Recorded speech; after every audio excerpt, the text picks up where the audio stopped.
8차시 조선의 건국과 통치체제 확립에 대해서 살펴보도록 하겠습니다.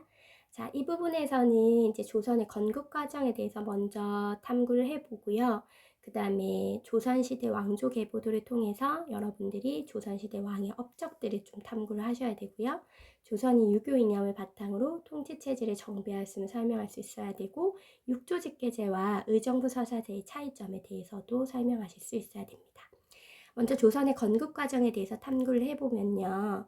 그 14세기 말에 명나라가 천령 이북에 이 예전에 고려의 영토였던 곳을 이제 차지하려고 하니까 우왕하고 최양은 이제 이성계를 시켜서 요동을 정벌하려고 했거든요.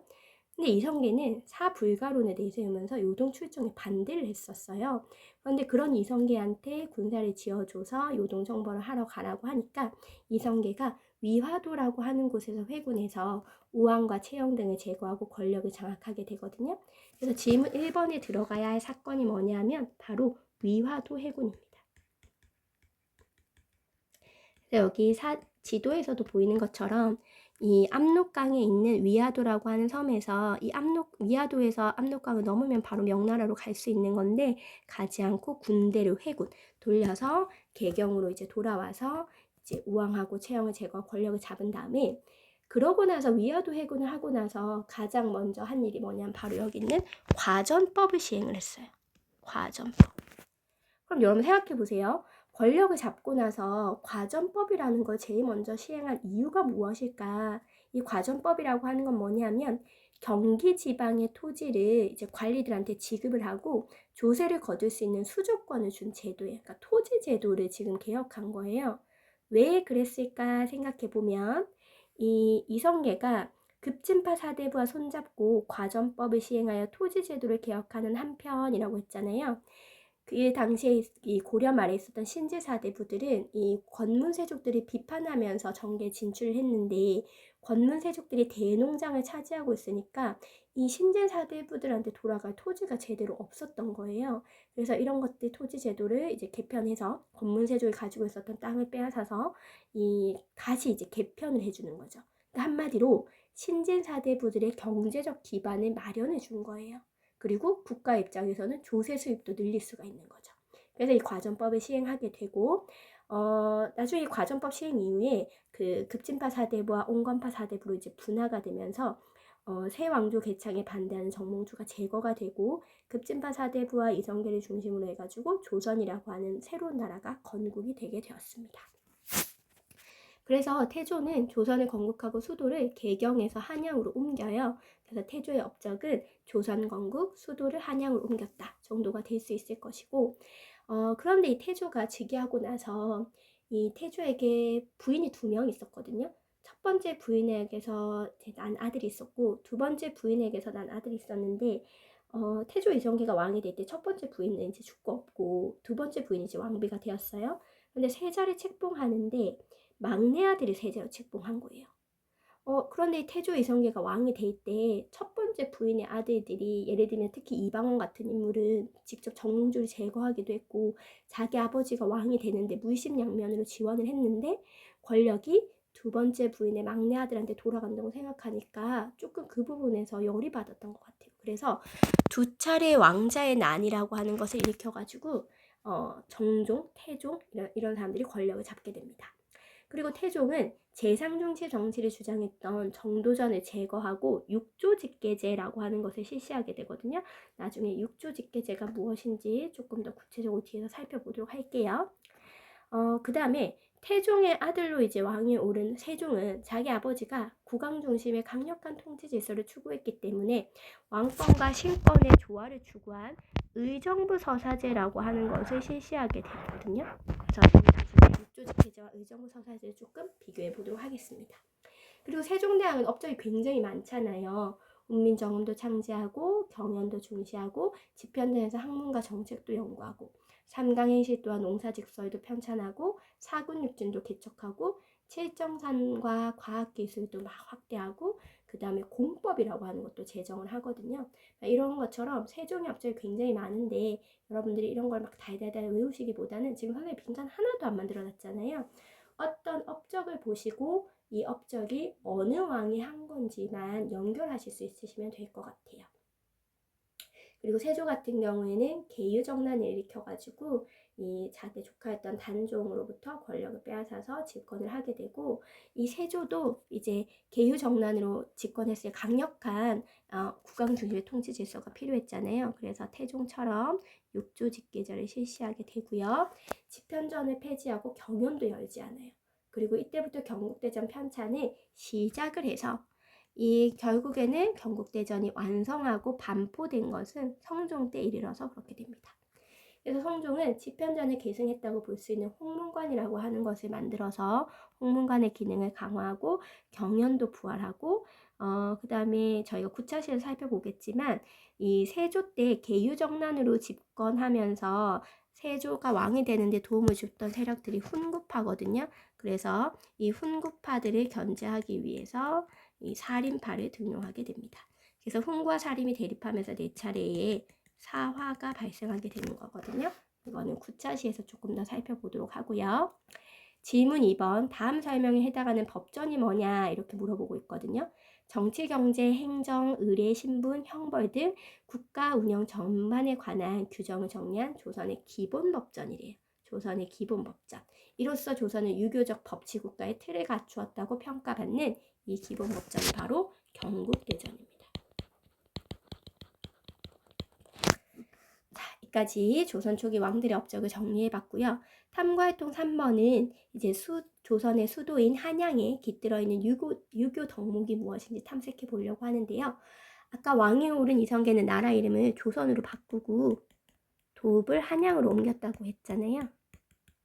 그런데 이 한양 천도가 결정되자 이 정도전이 유교 원리에 따라서 한양을 설계하면서 주례라고 하는 것을 근거로 경복궁의 동쪽에는 종묘를 두고 서쪽에는 사직을 두었어요.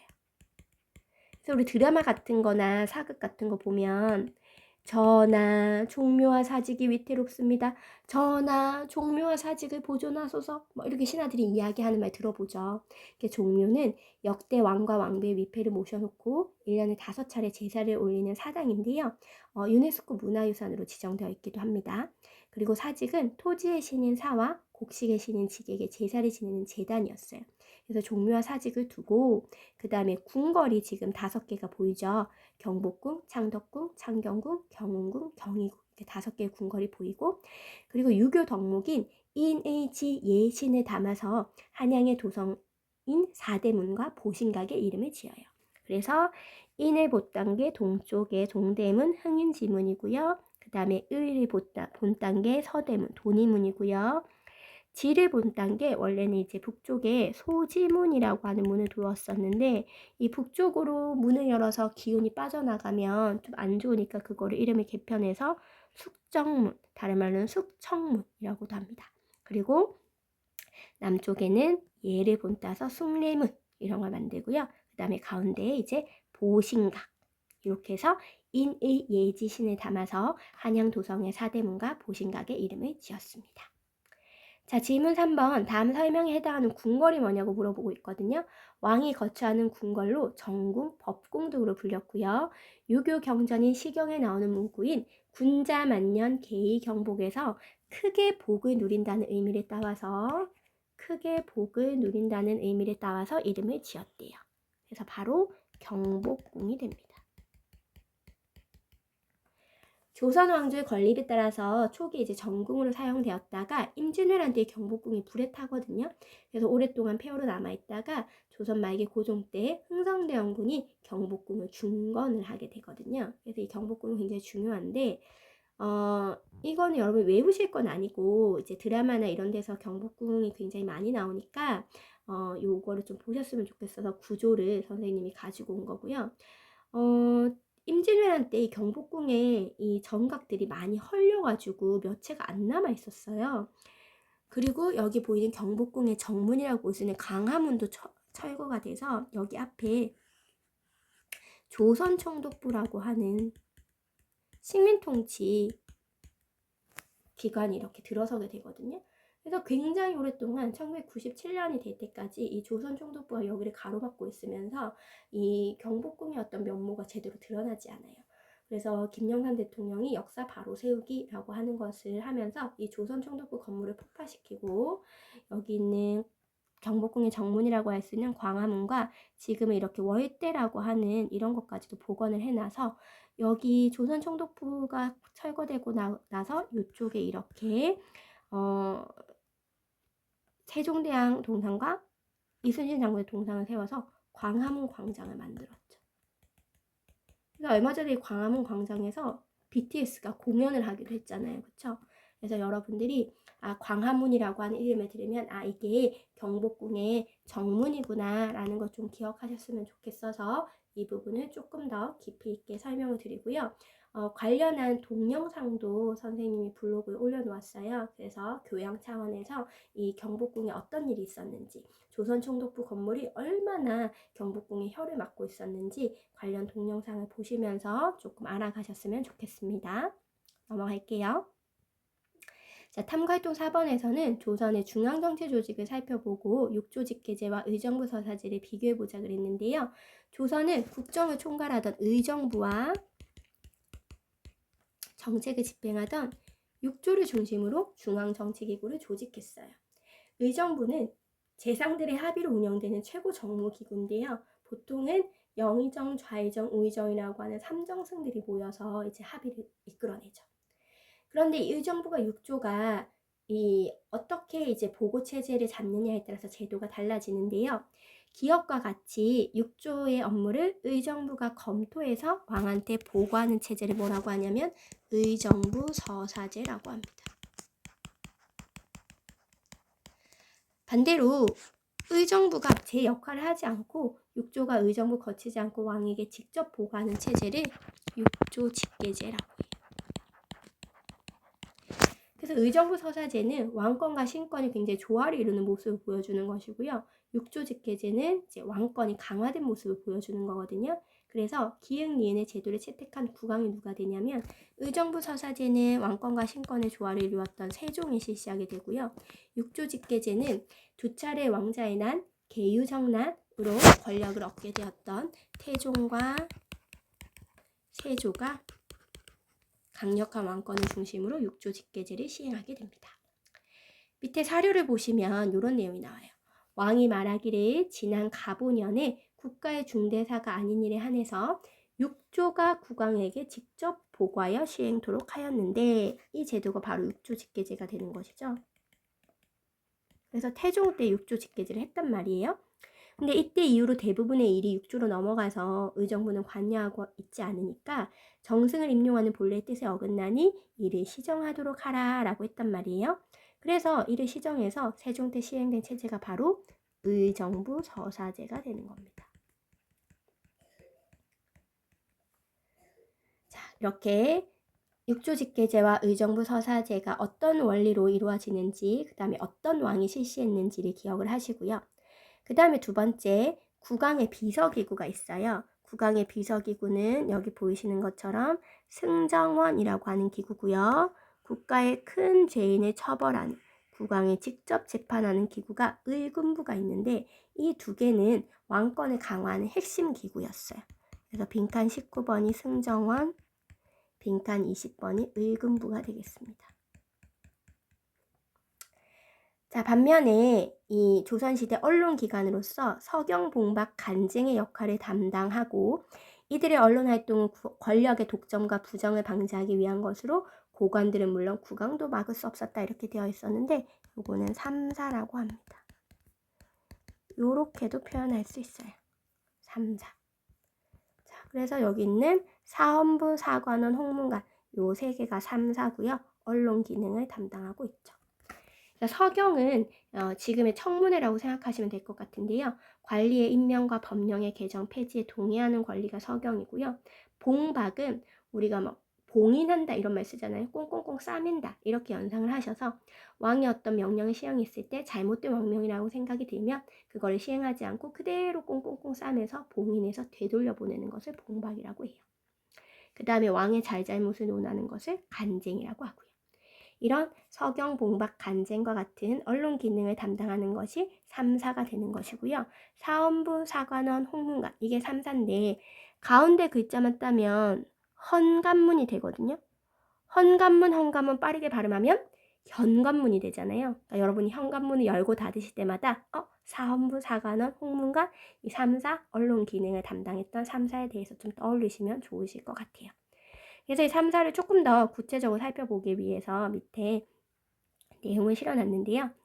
정치나 행정에 관한 일을 논하여 바르게 이끌고 모든 관원을 규찰한다 그랬어요. 풍속을 바로잡고 원통하고 억울한 일을 풀어주며 외람되고 거짓된 행위를 금하는 일에 등의 일을 맡는다. 그러니까 관리를 감찰하는 역할을 하는 거죠. 그래서 이게 사헌부가 되는 것이고요. 임금에게 옳지 못하거나 잘못된 일을 고치도록 말하고 정치의 잘못을 따져 지적하는 직무를 관장한다. 간쟁, 사간원이라고 생각하시면 되겠어요. 그 다음에 궁궐내의 서적을 관리하고 글 쓰는 일을 관리한대요. 왕이 의견을 물을 때 대비하고 모두 문관을 임용하고 모두 경영관을 견임한대요. 이거는 홍문관이 되겠습니다.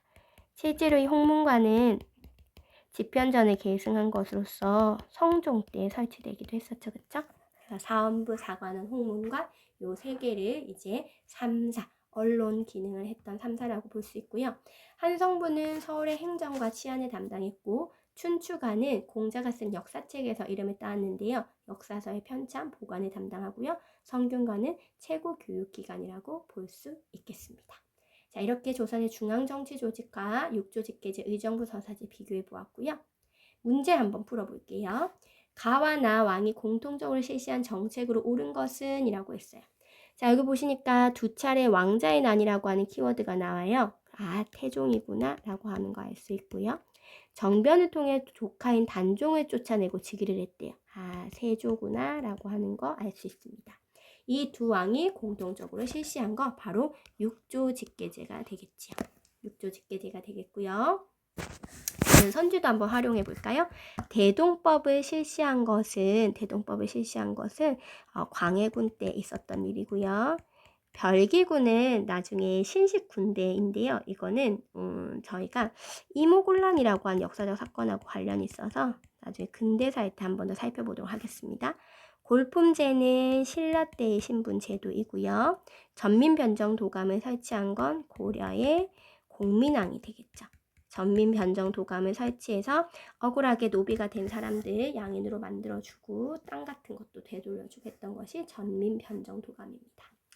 자, 다음 문제로 가서요. 가에 대한 설명으로 옳은 것은 있거든요. 사헌부, 사관원, 홍문관 가운데 글자 따서 헌관문. 아, 이거 3사구나 라는 거 알 수 있죠? 그럼 3사는 언론 활동을 하는 거잖아요. 그래서 5번이 되겠습니다. 자, 다른 선지도 한번 볼까요? 최고교육기관. 조선시대 최고교육기관은 성균관이 되고요. 무신들의 합의기구는 중방, 특히 최씨 무신 정권 때는 교정도감이 있었어요. 몽골이 침입했을 때 일본 원정 위에 설치한 것은 정동행성이 되고요. 국가의 재정의 출납과 회계를 담당하였다. 이거는 고려시대의 3사가 했던 일입니다.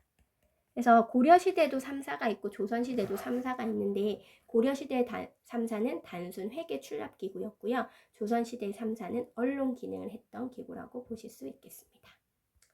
자, 탐구활동 5번 고려시대 지방행정조직과 조선시대 지방행정조직을 비교해 보려고 하는데요. 가 그림을 보시면 이렇게 양계가 있고 5개의 도가 있는 거를 보실 수가 있어요. 아, 그래서 가가 5도 양계라서 고려시대의 지방행정조직이구나 라는 걸 알 수 있고 나는 8도로 나뉘어져 있거든요. 아, 조선 8도, 이게 8도구나, 조선시대 지방행정조직이구나 라는 걸 알 수 있어요. 선생님이 옆에 퀘스천하고 앤서 해가지고 8도 이름을 어떻게 지었을까 예를 이제 적어놨는데요. 모두 각 도에서 가장 규모가 큰 거점 고을을 명칭해서 하나씩 나와서 이름을 붙였어요. 예를 들면 충청도는 충주와 청주의 첫 글자를 따서 이름을 붙인 것이고요. 경상도는 경주와 상주의 이름을 붙여서 만든 것이고요. 그럼 전라도는 전주와 나주의 이름을 따가지고 전라도가 되는 거겠죠. 강원도 같은 경우에는 강릉과 원주의 이름을 따서 강원도가 되는 것입니다. 이런 식으로 8도의 이름을 붙였다고 볼 수 있어요. 자, 고려시대 했던 거는 미리 선생님이 답을 좀 실어놨거든요. 그래서 고려는 일방 행정구역인 5도에는 안찰사를 파견해서 행정을 살폈고요. 군사적으로 중요한 지역인 양계에는 병마사를 파견했다는 것을 확인할 수 있습니다. 조선은 전국을 8도로 나누고요. 여기에 관찰사를 파견해요. 그래서 여러분들이 국어 시간에 문학 배우실 때, 고전 문학 배우실 때 관동별곡이나 이런 거 배우시면 관찰사 이런 단어 들어보실 수 있거든요. 그래서 8도에 파견하는 관리가 관찰사가 되는 것이고요. 이 8도 아래는 군과 현을 두는데 여기에는 수령을 파견합니다. 수령은 다른 말로 이제 사도라고도 하거든요. 그런데 이 수령은 국왕의 대리인이기 때문에 지방의 행정권, 사법권, 군사권을 가지고 있어서 권력이 막강해요. 그래서 여러분이 잘 아는 그 춘향전의 변사또 있잖아요. 변사또가 막강한 권력을 휘두르니까 이 이몽룡이 암행어사로 이제 와가지고 변사또를 혼내주는 모습을 볼 수 있잖아요. 그래서 이 수령도 국왕의 대리인이라고 볼 수 있고 암행어사도 국왕의 대리인으로서 이제 관리를 감찰하는 이런 일들을 했던 것을 확인할 수 있습니다. 자, 그 다음에 고려시대에는 향부곡소라고 하는 특수행정구역이 있었는데 조선시대에는 향부곡소를 모두 일반 군현으로 승격시켜서 특수행정구역이 사라집니다. 그리고 고려시대에는 지방관이 파견되지 않는 속현이라는 것도 있었잖아요. 그런데 조선시대에는 모든 군현에 지방관이 파견되면서 향리의 권한이 약화돼요.